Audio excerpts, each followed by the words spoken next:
Welcome to Let's Talk Business. I'm your host, James Price. This podcast has been designed to address business pain points, often neglected, but if dealt with correctly, can really enhance business value and performance.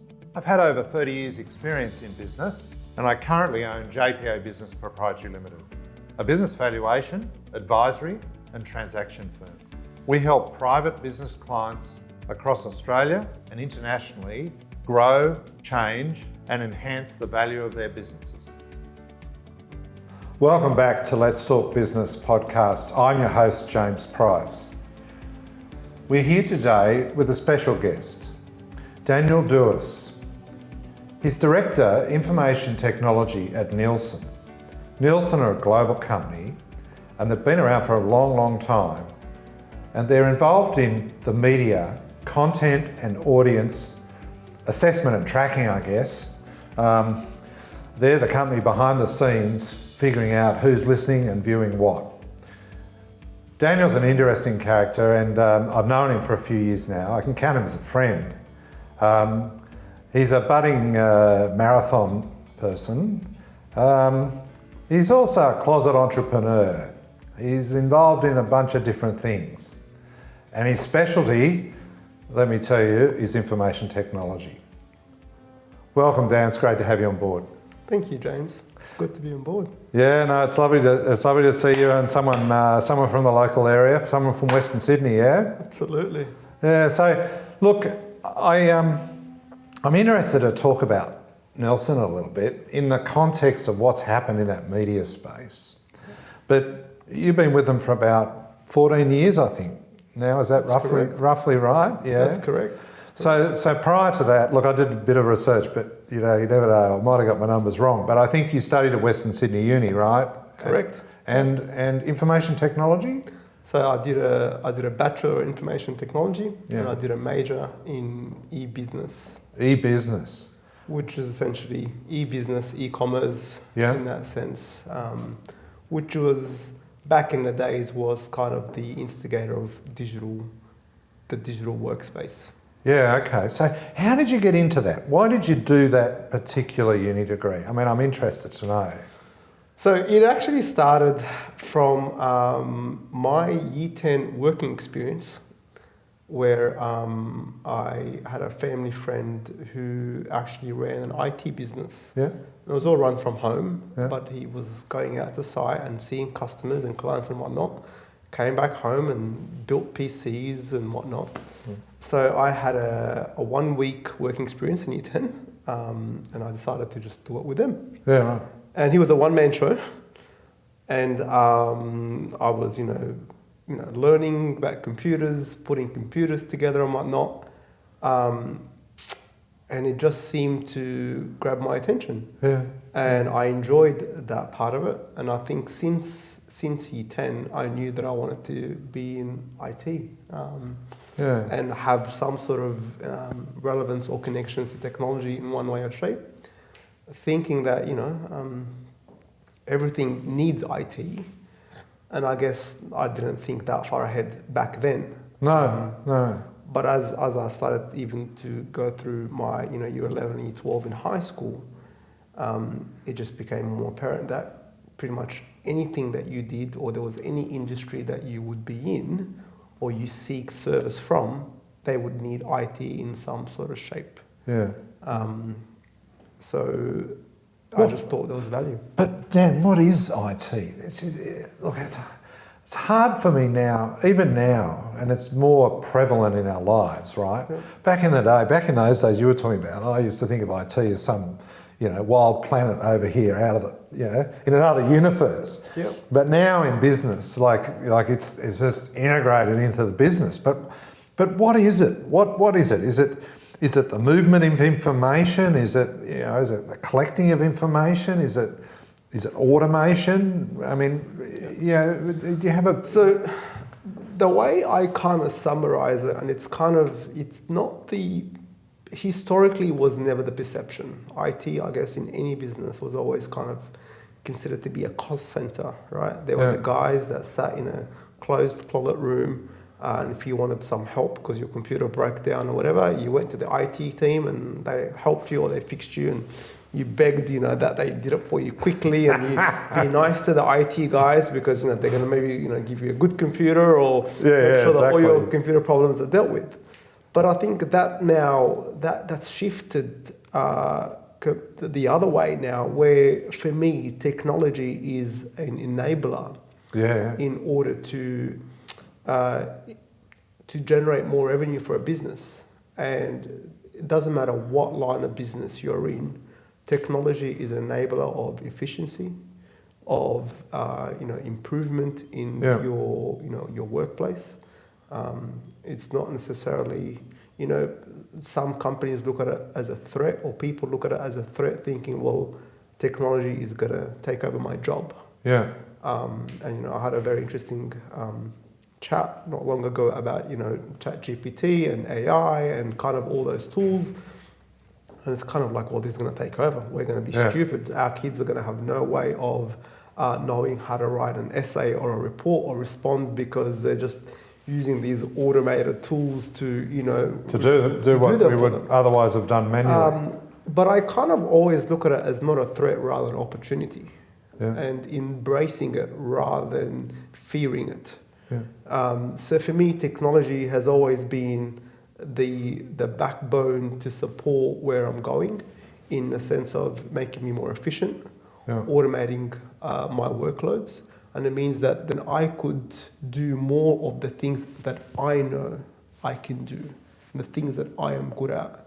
So if you're a business owner, the last thing you want to do is sit there and trying to do things manually, versus being out and being a specialty that maybe you're the owner. So you want to go out, meet clients, and be very sociable with people, because this is the way that you build your business. And technology is there to enable you to do all the back office stuff while you go out and do the things that you're good at. I think that's interesting, because what I often talk about with our guests here is that elite business owners are very good at figuring out what they do really well, what they can, the essence of the value they add to the business. And to use your example, it might be that they're front and centre with their clients, developing business. That's what they're the best at, right? So what you're saying is, IT and technology of today allows a business to effectively handle all the support functions in a productive and consistent way, and make the business owner look good at what they do well, right? So if you think about, back when you studied it versus now, I guess, is it fair to say one of the interesting things about technology, it's come down to the rump of small and mid-sized business, and it's more attainable. Like, I imagine back in those days, there was still word about mainframes and big company IT, right? Yeah. So it's now something that can actually be utilised by a tradesperson that's a single owner, of a plumbing business, or a manufacturing firm that might be a small to mid-sized biz, or a big company. Well, you think about the disruption that technology has brought on. People call it disruption, and I call it opportunities. Or so giving a lot more people the opportunity to establish a business, to establish an idea, or to build on an idea without having to have the backing of a larger organizations, because they don't have the facilities or the resources themselves as a small business, or even just as an idea. So if I was an entrepreneur and I had some idea that I wanted to execute and see if this idea had legs or not, if it was building an app, I could probably build an app now in 2 to 3 weeks at most, with a bit of wireframes and whatnot. I could build an app and then give it to, maybe share it with some family and friends and say, guys, could you use it? Let me know. That's generally how any small kind of business starts off. You've got the support of family and friends, because essentially the trust is already established in any business. You get more business from people that already trust you, and generally it starts off with the family and friends. So I don't need to spend that much money. I don't need to spend 100,000 or 200,000 to build an application before I can even trial it with family and friends. Where now you could be doing that in a fraction of the price. Yeah. So I don't need to know the core. I don't need to be a developer. I don't need to be a specialist in this element. But I could engage with a lot more people at a much more reasonable prices and be able to get an idea off the ground a lot quicker than what it would have taken me 10 years ago, even 5 years ago. It's exciting, isn't it? Like, I mean, what advice would you give a business? Let's say, I don't know, let's say they manufacture window dressings, blinds and what have you, right? So they do it for the domestic market. They actually manufacture the product, the different window dressings, and they sell to the home renovators and new housing market. So, they've got builders and interior designers and other tradies that purchase off them for that market. So a small business, it might be, I don't know, 3 mil turnover, 500, 600, 700,000 profit in a good year, for instance. A fictitious business sitting here in Western Sydney. Let's say they've all manual, pretty much. They have perhaps an accounting system that's could be mild, could be QuickBooks, and that's about all they do from a technology perspective. Where does a business like that start, do you think? Right, so they're not a startup. They've been going for many years, but they haven't necessarily taken the steps of embracing IT. Yeah. Are there a few clues and tips around how to jump into the pool and swim that you would? There's quite a few, and it starts in my view. It starts right at the top, and it starts from the management side, and what they envision the business is going and the direction the business is going. Yeah. If the business is in a growth state or the business is on a really steady state of if it's been established for a number of years. But generally you look at the people and the repetitive processes in the business. So you may have 3 or 4 or 5 different departments. If it's any small business, they might have HR. If there is, then maybe one person, or maybe there isn't any. It's outsourced potentially. Then they may have a sales team, they might have a marketing team, and then they might have like a factory team that are doing, labourers operating machinery and whatnot. But you look at assessment of all those departments, and then you look at all of the repeatable processes that people are doing. And could any of those repeatable processes be automated? Yeah, right. Now, there's obviously the fear initially of, no, this is going to change. This is going to take over my job. This is going to... When things come from the top, and it's the way that, you do change management and leaders actually where they really excel, it's about how much change they're able to do, but also take people along the journey with them. Yes. So in any, successful business, change could come from the top or it could come from the bottom.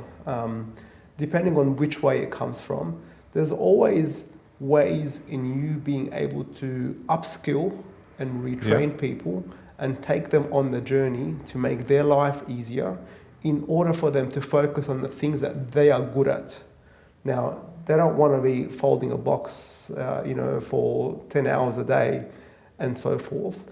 They surely have other skills that they can leverage. But because it takes them 10 hours because they have to follow this X, Y, and Z, they're unable to focus on the things that they enjoy.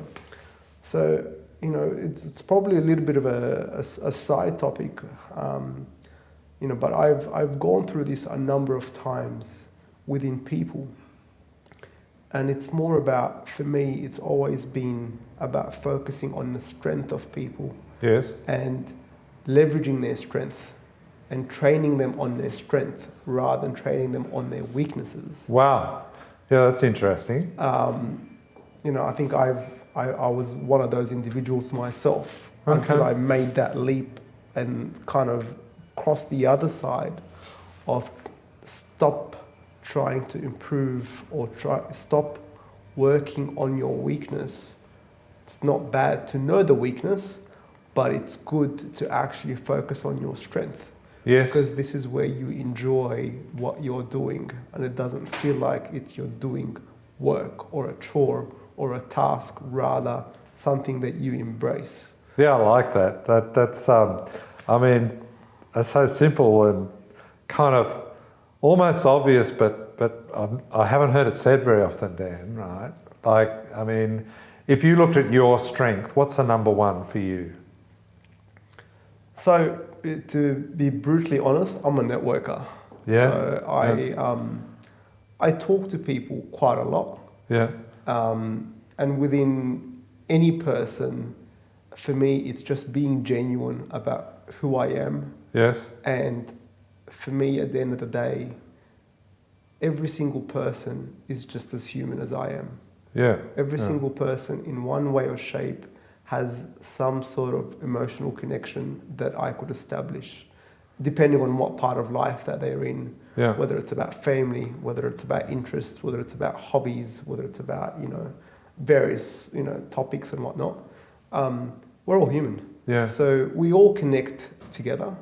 It's just about finding which connection is more suitable with those people. And from there, I find it as a way or a leeway to actually establish long-lasting relationships, professionally or non-professionally, Yes. friendships. Yeah. But essentially, for me, that then helps me not have to know everything, because I'm great at certain things. Yes. But I'm also greater with the people that I'm surrounded by and the people that are able to support me in those specialties. Yeah, very So, interesting. Yeah. my approach has always been in life, and I think more, quite more recently, Yeah. is I have a skill and you have a skill. We do a barter style system where you look after me in the thing that you know, and I look after you in the thing that you know. Yeah. And I think over the past 20 years, It works all right, eh? it works well. So is it more important, if you say the past 20 years, for instance, is it more important, or was it more important 20 years ago, or is it more important today? If you reflect on the world we live in, both as individuals, but also as business people. I mean, is networking, a critical thing, or is it? Are there a bunch of other things that are more important today? So networking is certainly a critical thing, but that doesn't negate you having any sort of interest or skill or knowledge. Yeah. So, as I kind of alluded to earlier, is that I'm an IT guy, so I was in tech for a very long time. Yeah. I enjoyed tech, and I enjoyed certainly certain elements of tech. Yeah. So I continued to improve my skills in the things that I didn't know too much about, but I had a lot of interest in.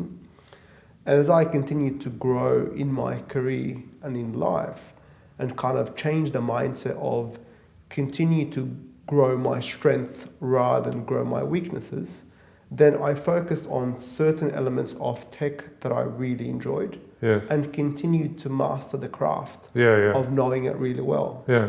Yeah. That then means that then I've got something of value that somebody else might want. Yeah. If I could network with people, that's great.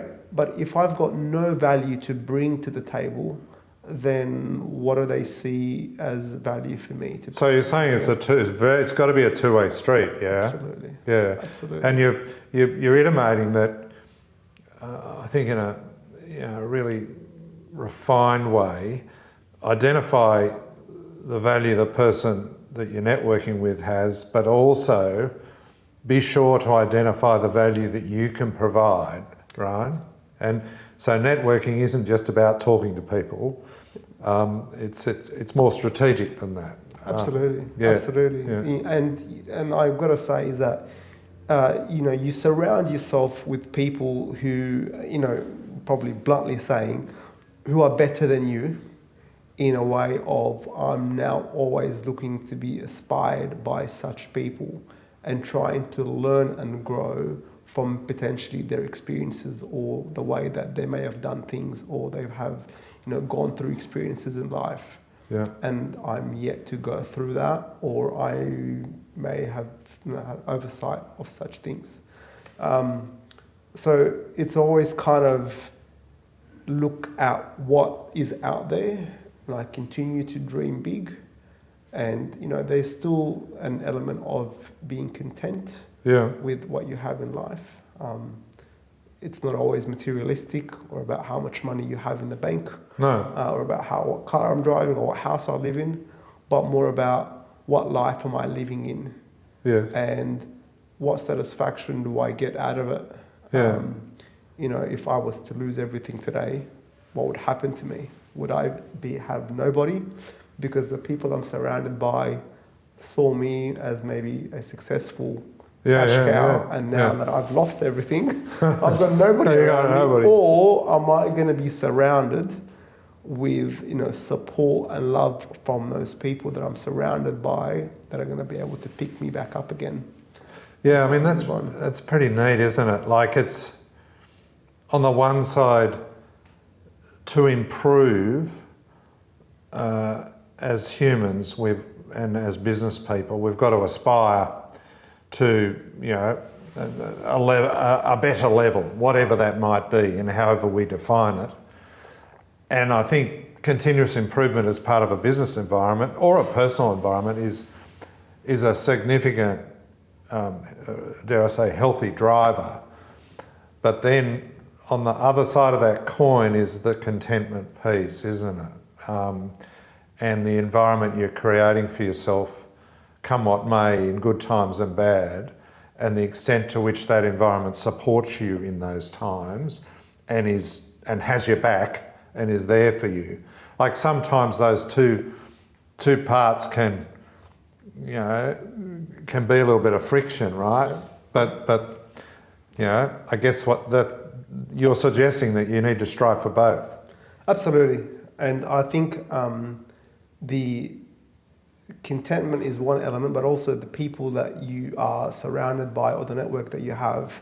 I think you can be inspired from anybody, and it's not necessarily, I could spin off a number of examples of people that inspire me who are actually much younger than me. Now they may not have the capital wealth class as I am, but they are definitely quite inspiring for me. In a way that their motivation level, their attitude to going and giving things a go, even if it means that it could fail.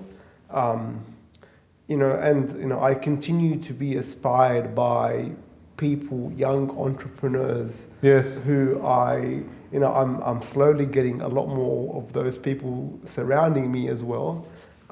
Not that they are going to be learning from me, I guess, but I'm actually learning a lot more from them. Well, I don't know. I think I'd hold the mirror up to you and what you said about the network piece, right?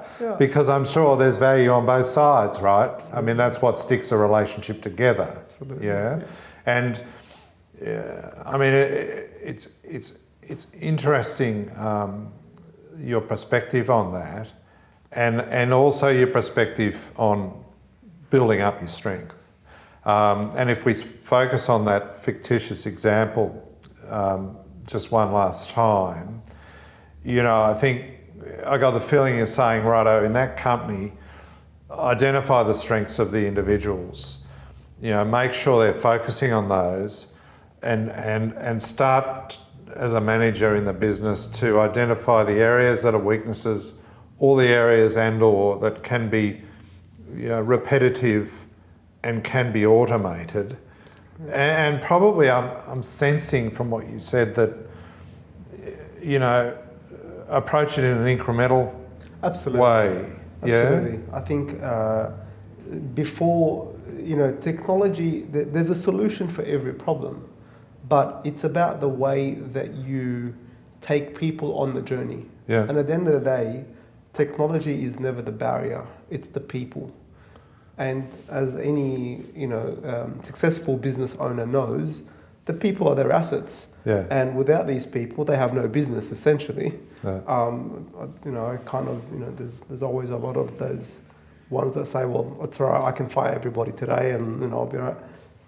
Yeah, it might be okay for a week or a month or 6, but it's not sustainable. Yeah. So, people are your best assets. And, in any corporate or even small business, large business, medium, the people are the ones that make the business what it is. Yeah. So how do you take the people on the journey and execute on it? Generally, people are against change. Yeah. So immediate change could be detrimental. And it could also give the bad perception that actually, because of technology, that's what happened to the business, versus actually it's the people that had a lot more control in it, but the people just were not taken on the journey. I think you're spot on there. And I've seen and been involved with a bunch of implementations of new information technology systems in businesses, large and small. And rather than going to some specific, war stories, which some of them are horrible because they involve, millions of dollars spent and little productivity gain in the first 3 years and a lot of hardship, right? But there's a lot of learnings in that. But I think you've encapsulated the learnings, unless you've got the people on board and in support and as champions. It doesn't matter what you spend on IT, you're not going to deliver the optimum result. I mean, it's a bit like the analogy of the tradesman or tradesperson using their tools effectively. If you give them new tools, they've got to be convinced that the tool is better than the last one, so that they'll use it frequently, and it'll be worth the investment. Yeah. Spot on. Yeah. And technology is no different, even with technology experts. So I have had a number of challenges actually, even in corporate business, where there might be a perception that some of the competitors are using such big tools and brands and whatnot. And it's like, we have to be on board. We have to be doing the same thing, and we have to be using the same, big brands and names as everybody in order to show that, we are right up there. Yeah. But essentially, it's, as a leader, you're not the one operating it. It's the people that are operating it. And if the people aren't comfortable with it, then that actually becomes more of a drawback to the business. Yes. Because it could decrease the productivity, because people don't want to touch it. They either don't know it, they're unskilled on it, they're not familiar with it, or they haven't been empowered to be able to actually have a mistake or have a problem and be okay. Because if you're working in a high pressure environment, well, you're comfortable within your element or within the zone or within the tools that you're familiar with. Yeah. So it's important that a lot of the times, and I do that quite frequently now when I'm making assessments on platforms and tools and whatnot, even with my technology experts, I actually take them on the journey. Yeah. And let them dictate what value that brings to the environment, to the working of the business, rather than let's just go and deploy this and hope that everybody's using it, so it must be great. Shiny things are easy to buy, absolutely, but not necessarily easy to use. So the idea is that you want to ensure that your people are empowered, but your people are leading the way of change in improving and being efficient, rather than it coming right from the top. And there's probably, to underline, I think, a core element of a good business culture, right? When your people feel like they're accountable and responsible for changing and improving what they're doing, rather than having it imposed. And as you've intimated, sometimes things going backwards rather than forwards. Yeah. But so important in a very competitive market. And for those business owners listening to this, I think, the message is embrace technology, but don't feel like you've got to, eat it all in one sitting. It's an incremental process. You've got to be prepared to put the bricks and foundations together over time. You're not going to have a win every time, but you've got to be mapping towards something, and you've got to bring your team along with you.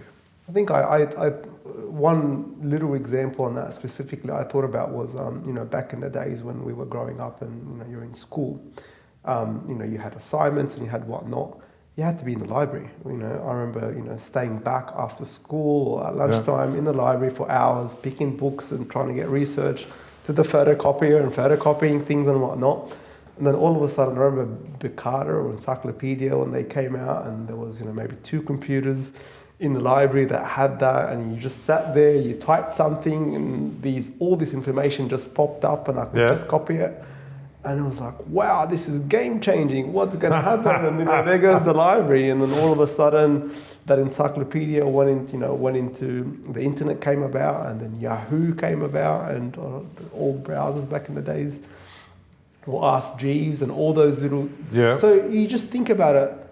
While it seemed like they were disruptors, they were just tools that enabled us to be more efficient in the way that we did things and they did things. So, if I didn't have to spend 2 or 3 hours after school being in the library and whatnot, that's 2 or 3 hours I could have been at home maybe.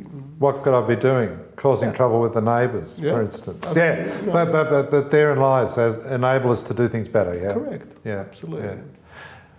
Thinking about that, and thinking about those changes, because I think that journey of changes you just took us through was very interesting. The 14 years you've had at Nielsen, okay, a media company. How do you describe Nielsen? I described it at the top of this, but how would you describe them in the fullest sense? Yep. And the next question I have for you related to that is, how have they changed from the time that you joined them 14 years ago to now? Not so much the company, but the environment that the company operates in. I think I'd like your perspective on that. So, it's the TV ratings essentially, right? That come out every morning at 9 o'clock and it's saying, what shows have had the biggest audiences, whether it's the finale, the football's on or whatnot, and how many people tuned in to watch the final, the State of Origin and whatnot. So Nielsen is responsible for reporting those numbers. Yeah. Essentially, those numbers are called the currency that is used to trade advertising space in the marketplace. Yeah. So essentially, there can't be multiple currencies. Think about simply in Australia, we use Australian dollars. There are multiple currencies around the globe, but we only trade on Australian dollars. Yeah. So in the advertising world, you can only buy and sell ad space based on the TV rating numbers, the currency numbers that come out of Nielsen Media, which are the contracted provider to provide those numbers. Yeah. So that's probably Nielsen in a very quick snippet of what they provide and the criticality of those numbers. Essentially, the rating numbers are the ones that then drive the everyday trading of advertising space day in, day out. So there's eyeballs waiting for those numbers to come out every morning at 9 a.m. so that they can start doing their planning and forecasting journeys about the people that have the potential have been exposed to a product or a service that was advertised last night. For example, if I'm a brand of pasta or a brand of some past FMCG product, I've advertised during programming. It could be MasterChef, it could be whatever. And I've advertised in that because out of all the research that we've done, we've realized that the audience, the demographics that are more suited to our product are tuning on to watch this specific piece of content, whether it's on TV or online. Right. So then, based on historical events, I'll think about the stock markets and charts and graphs. I think about it the same way, in the sense of historically, this programming in this time slot has, had about 3 or 4 million eyeballs watching it. Hopefully, they may not be all the people that are interested in my product, but hopefully 10% of that 2 or 3 million people, 10% will make an inquiry about the product that they've seen on TV. And out of those 10%, maybe 1% or 0.5% will actually go and progress to actually acquiring the service or the product. Yeah. Which means if I've advertised and there was 3 million people that tuned into a show, 10%, 300,000 people are potentially going to be interested to make an inquiry about my product or go look at the service that they've seen. And 1% will then hopefully make a purchase. 300,000 to 30,000 or even 10,000. Is there 10,000 of that product in the shelves of those markets or stores available to be purchased? That are being purchased. Because as humans, we're only interested within the first 3 or 4 days of seeing or observing something before we lose interest and we move on.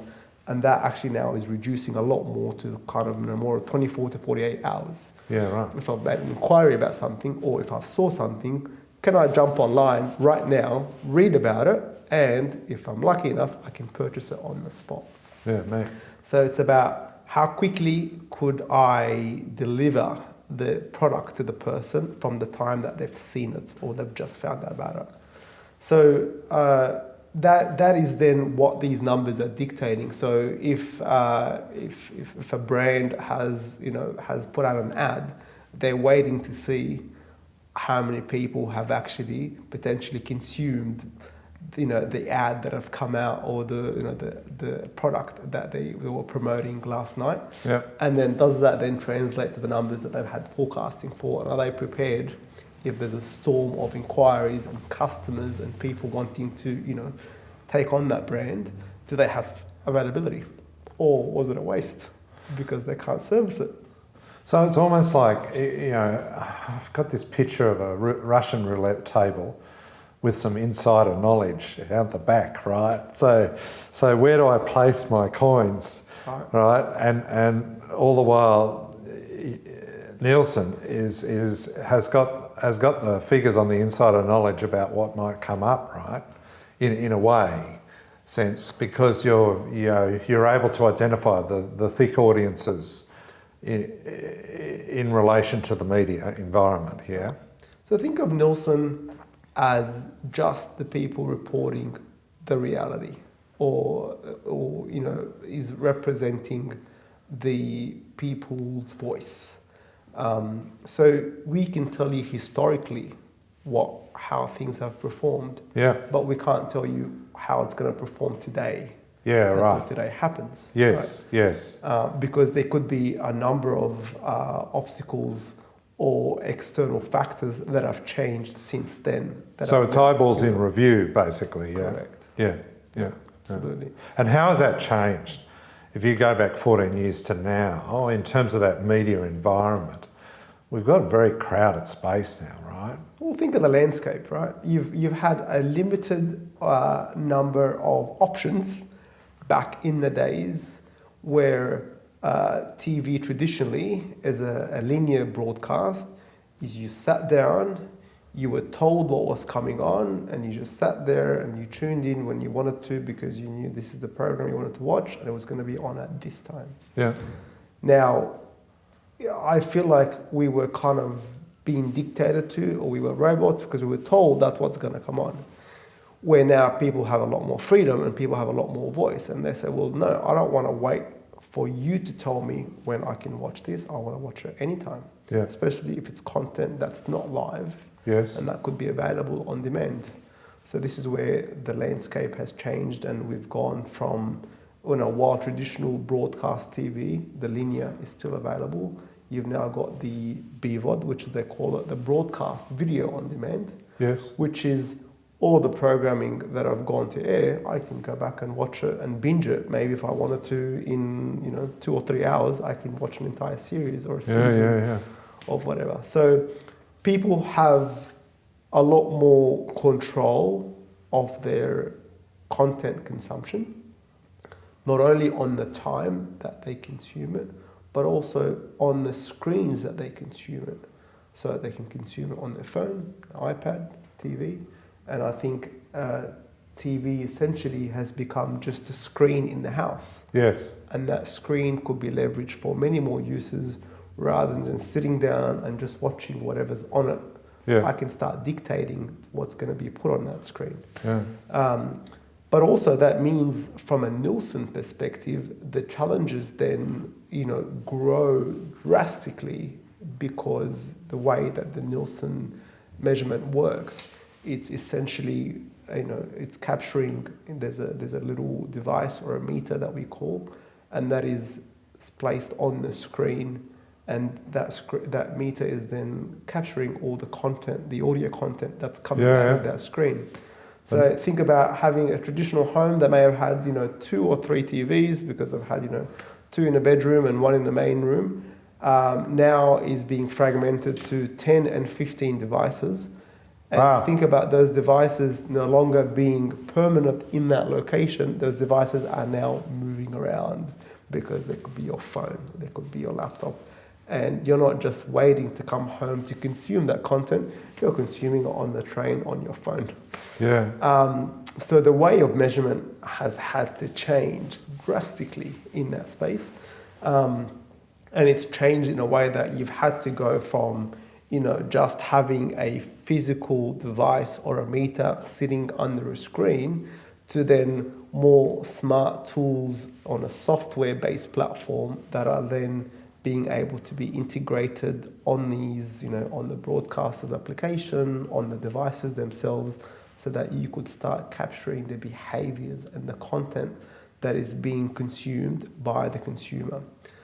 The bigger challenges with that, then you think about COVID came about, lots more people watching, and lots more people consuming content and whatnot. Lots more challenges came with security. And a lot more people were, have had, where identities were robbed, information were leaked, a lot more companies were being attacked. And that's because there was a lot more people now working in so many fragmented places because, they're able to have work flexibilities. But then that meant they were no longer able to come into the big building, the big office where all the data were centrally managed and stored and secured and whatnot. Now it's just segregated. Only access it. Correct. Yeah.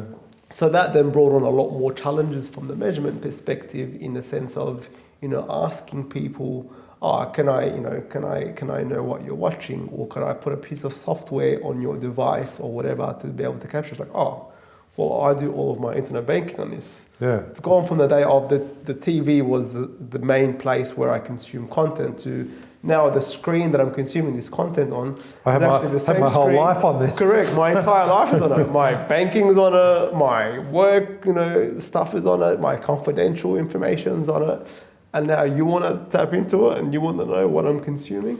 So lots of challenges have come out of that. So for Nielsen, huge competitive pressures, I guess, in terms of, or just market pressures to figure out how does it need to refine its business model through that process to still deliver, valuable audience tracking services to, I guess to business owners, but media companies and the like, to support the advertising model.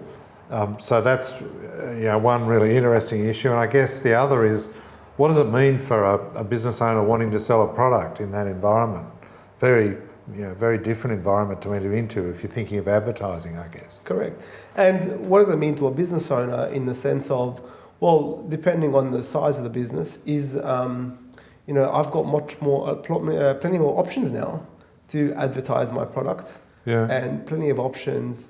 For me, affordable options to bring my product in front of the audience or the demographics who I think are more suited for my product. So, I think I would say in coming years, where gone will be the days of just us being able to sit and watch content and an ad that might pop up that is irrelevant to me versus being quite targeted, where you and I will both sit, and right now I think that's already happening, where we can both sit and consume content online, and the ad that I'm going to get is very different to the ad that you're going to get, and it's going to be tailored based on my historical search criteria and search behaviors that I've done, that is now suggesting that because I've looked at something, I may also want to look at this as well.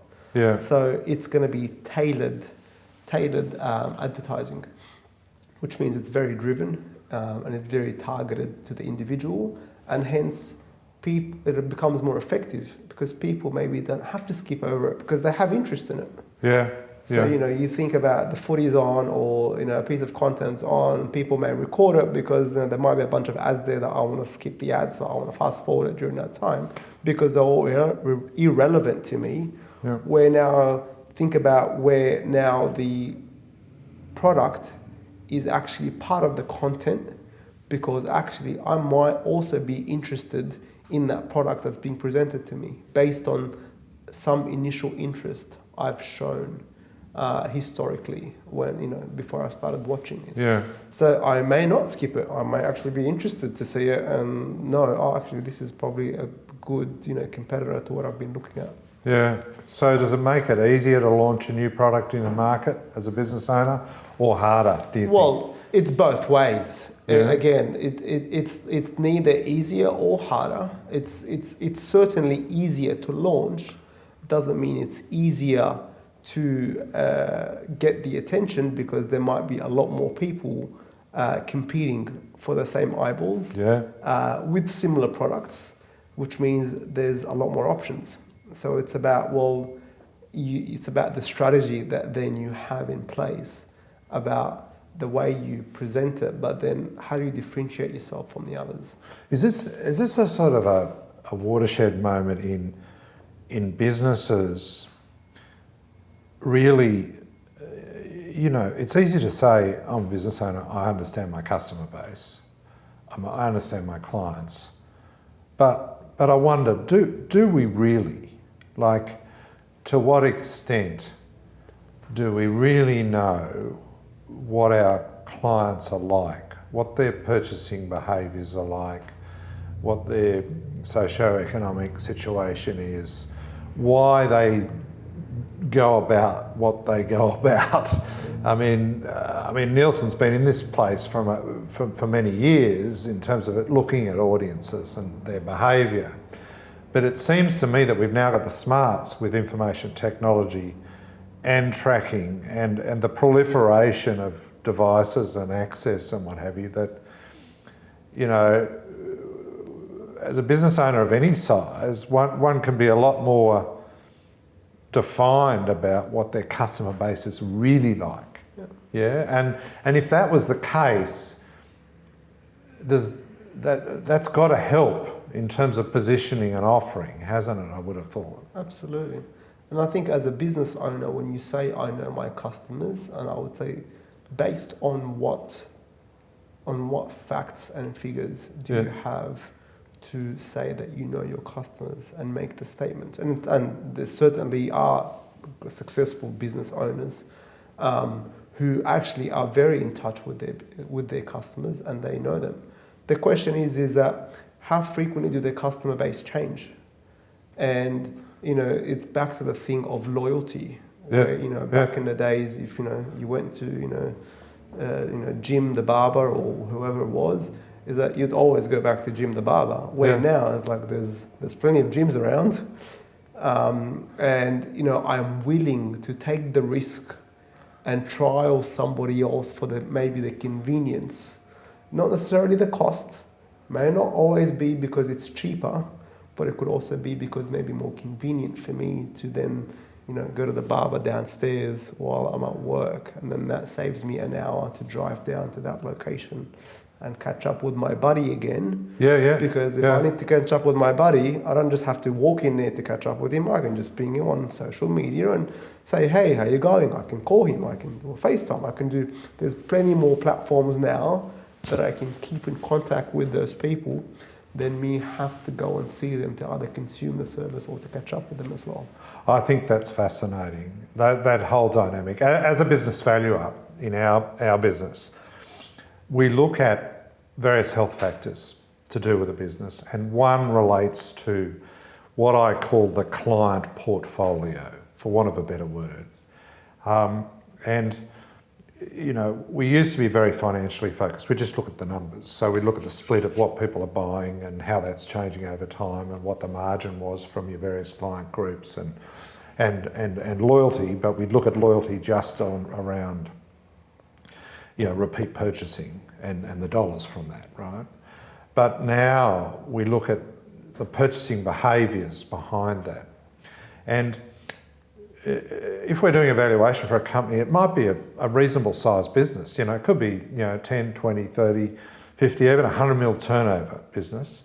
Or it might be a small biz below 5 mil turnover, But it varies. When we ask a business owner, help us understand what you know about your customer base, provide us some information to dissect it in different ways. Are they all homogenous? Are they all exactly the same? Do they behave differently? What is the financial return from each? Quite often, it's an area where business owners struggle to actually provide meaningful information. And it's not because they don't want to, because once they understand why we're looking, they say, oh, gee, never thought of it that way. Maybe we should, think about it. But typically, I think business owners look at sales as sales. And providing sales are strong and margins reasonable, well, the next thing we look at is expenses and profit, right? And it's a very superficial, let me tell you, view of the world. And that's why I'm excited about what's going on in your world and what you're talking about, right? Because it's driving us to look more explicitly at, well, what are the behaviours of our customers and why are they doing what they're doing?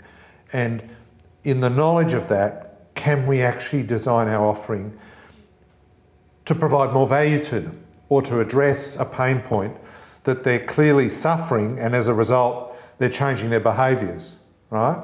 And if we could, so I think it's going to unlock a lot of opportunity for business owners, yeah? Yeah. I don't know. I've just got on my hobby horse there, but it's exciting, I think. But this is kind of the key things, and you look at a lot of the successful businesses, it's generally after every single purchase or service offering that's been consumed, there's always a feedback form that comes back.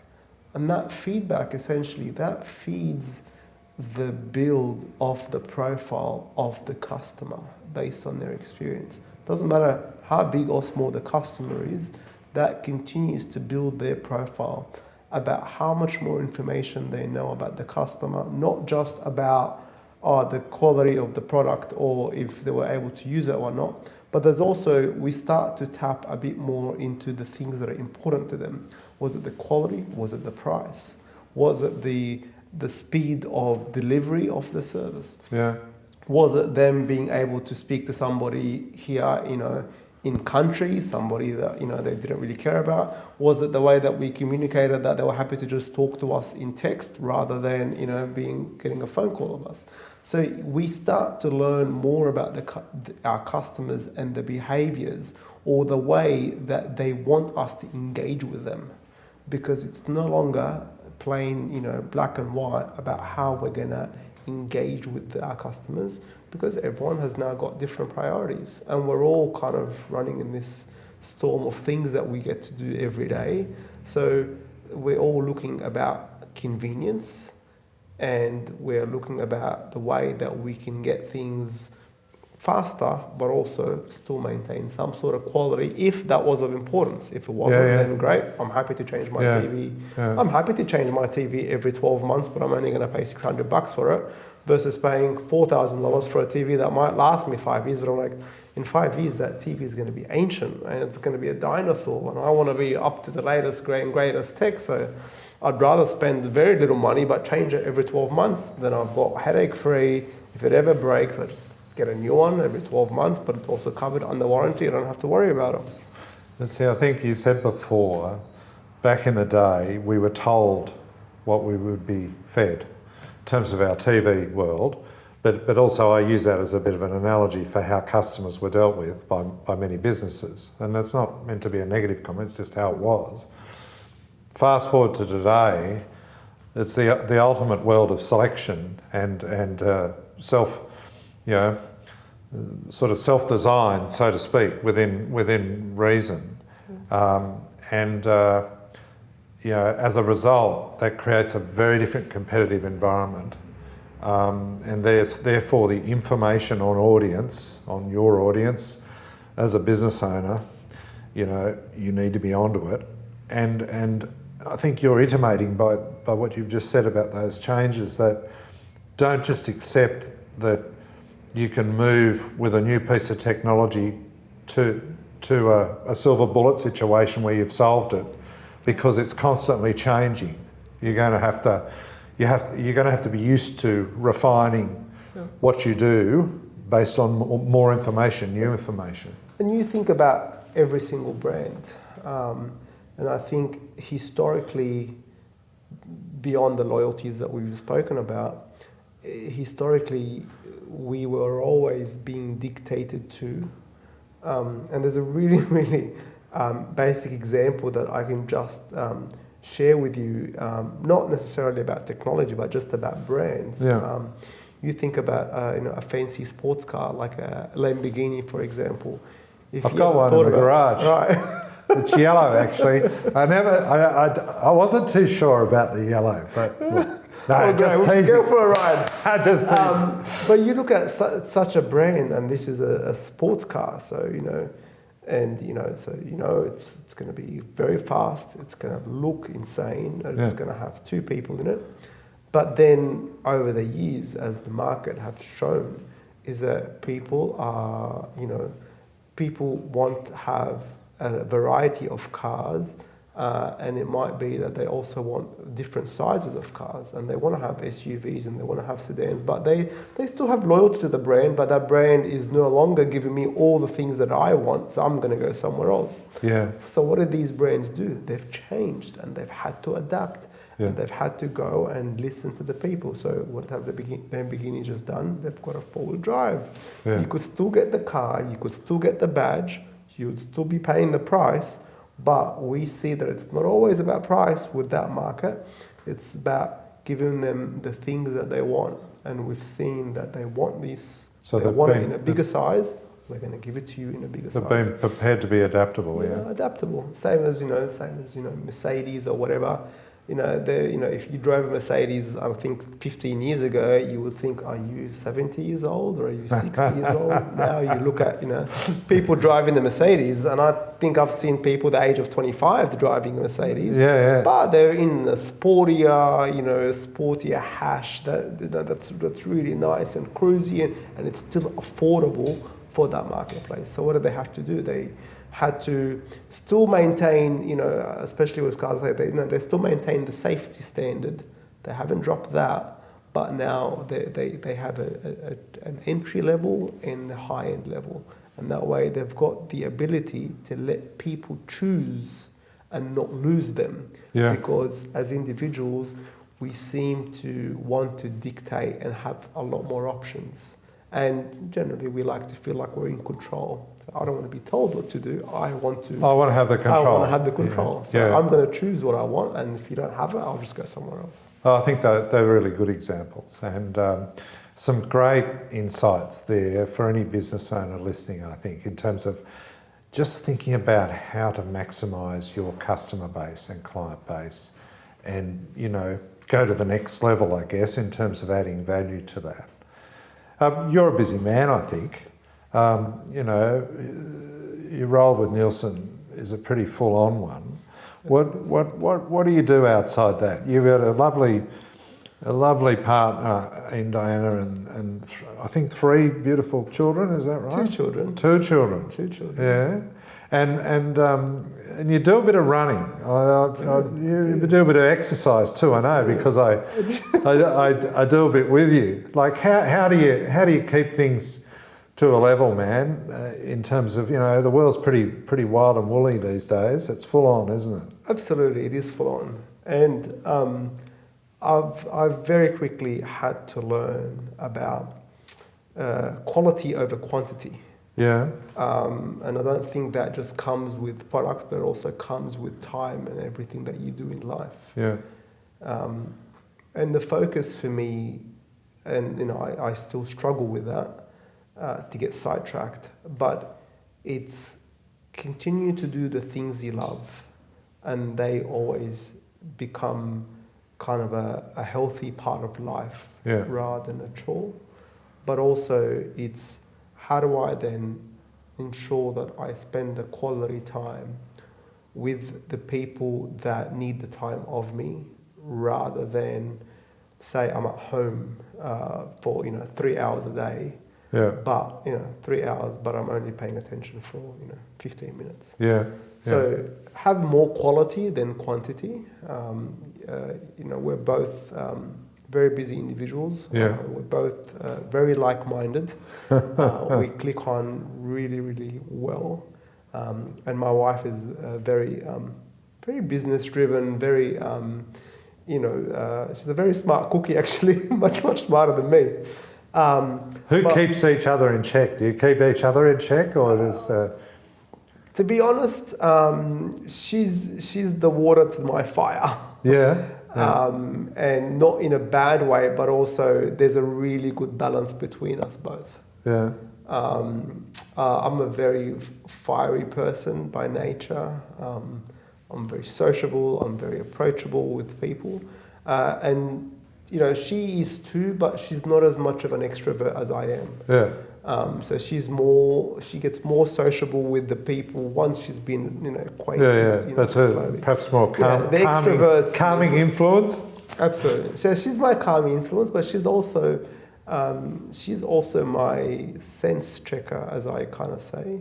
Yeah. Because I can have all the wild ideas in the world, and the excitement and the drive to go and do something, without kind of having my sense checker, as I call her, and say what are your thoughts on this? And she's a very, very supportive person of me, and I'm very grateful for that. Yeah.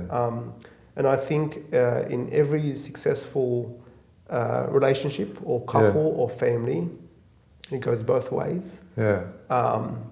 And we are as strong as as our foundation. And for me, my foundation is I come from very, very humble beginnings, but I come from my family remains to be my focus and the core of my beliefs, in the sense of, if I've lost everything in the world, would I miss anything? Or what will I take with me? What would I want to have? Yeah.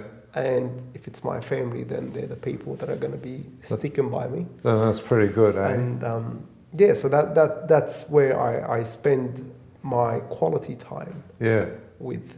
So I think there's a very healthy balance between the business and the personal, and I actually don't differentiate between them. No, it's interesting, isn't it? There's a very good mixture in play here, because I think that every moment spent not doing something, somebody else is taking over somebody else, and that is an opportunity lost. Yes. Of you being able to do something or being able to accomplish something. Yeah, I love that, Dan. But that's been my phenomena in life, and that goes both between Diana and myself. Yeah. Life could be very chaotic, but I find the time that there's a really good balance, whether it's when I'm exercising, whether when I'm in the gym, or whether when I'm running with individuals like yourself. So kind of learning from that. I think every single opportunity that you have an interaction with could become a business interaction, or could become an opportunity of learning, or could be an opportunity of seeing something that you haven't seen before that may be of interest for you to do something better. I mean, the frustration I have is in running with you, apart from the first few hundred yards, I see a lot of your back. You're an amazing runner, and you've really achieved some PBs over recent times. I mean, what do you feel when you run? How do you keep going that next level? Because you're hard to get in front of. That's my experience. I mean, not to say that I'm any good at running, but... and I think it goes both ways. And I'm not any good at running either, considering I only started about 3 years ago. It's amazing, yeah? And how far we've come. But a couple of things to dissect there in some of those comments. So you may be seeing my back a number of times, but you also don't realize the value that you have on me seeing someone like yourself being very committed to the game or being committed to something that you do. And rocking up and seeing those individuals is enough inspiration to say, these individuals can do it with such a chaotic maybe life, or I don't know what circumstances that they're going through, why can't I? Yeah. And they're kind of the things that continue to drive you and inspire you to then continue to, the path that you have. Right? Yeah, that's interesting. So there's that sense of the community, the people that aspire me and that motivate me to continue to push. The next element for me, even when I start, when I've been running, and I've been running on my own for very long distance and whatnot, it's an opportunity for me to be with myself. Yes. And I see value in that. So obviously the first value is I'm exercising, but the second value is also I am spending that time with myself. Yeah, right. To have to think about maybe my day, my week, my plan of something I'm about to execute. And I've, a lot of people actually look at me and sometimes laugh when I say, actually, I don't have anything in my ears when I run. I'm afraid that I might drop an earpiece, or the headphone might be too heavy or whatever. Not even a phone, right? Yeah. But I find it as an opportunity to actually spend that time with myself and to listen to my own thoughts.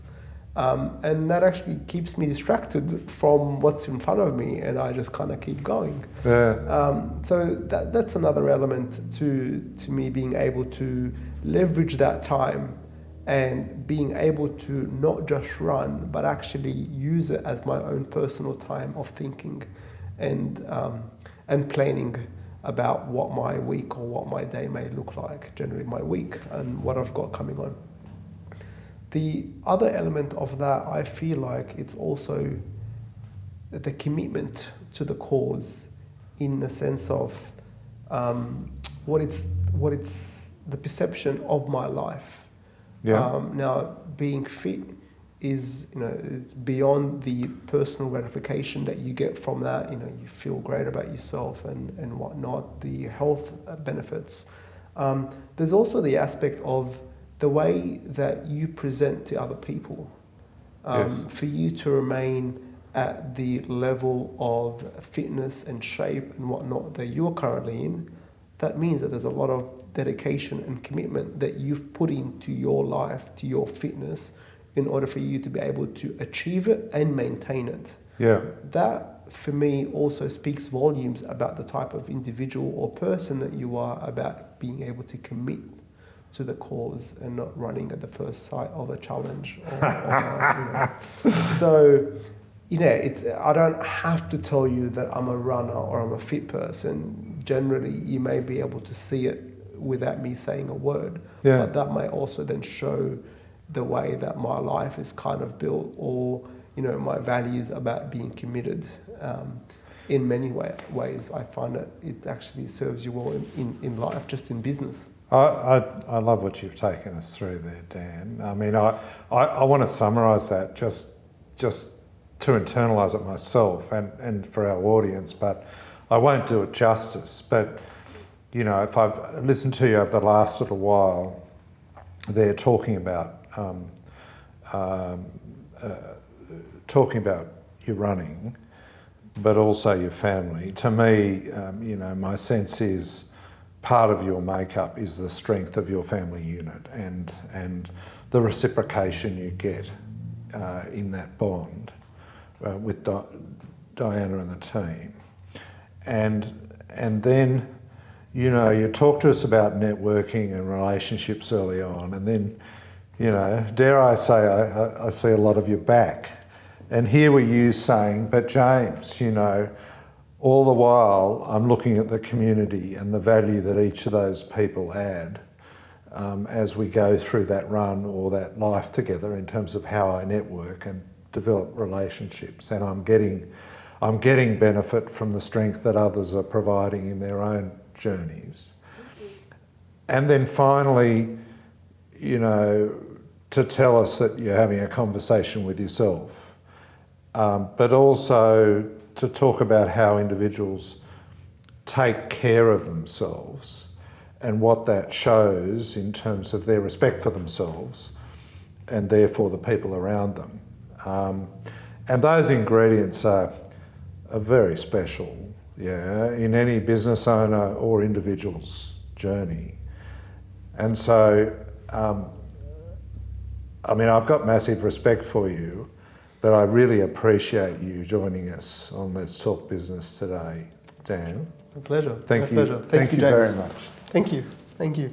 That was Danyal Dous, Director Information Technology at Nielsen. And didn't he take us through a journey about how the media environment's changed over the last couple of decades, how information technology has changed and become more attainable as enablers for business people to enhance the productivity of their businesses.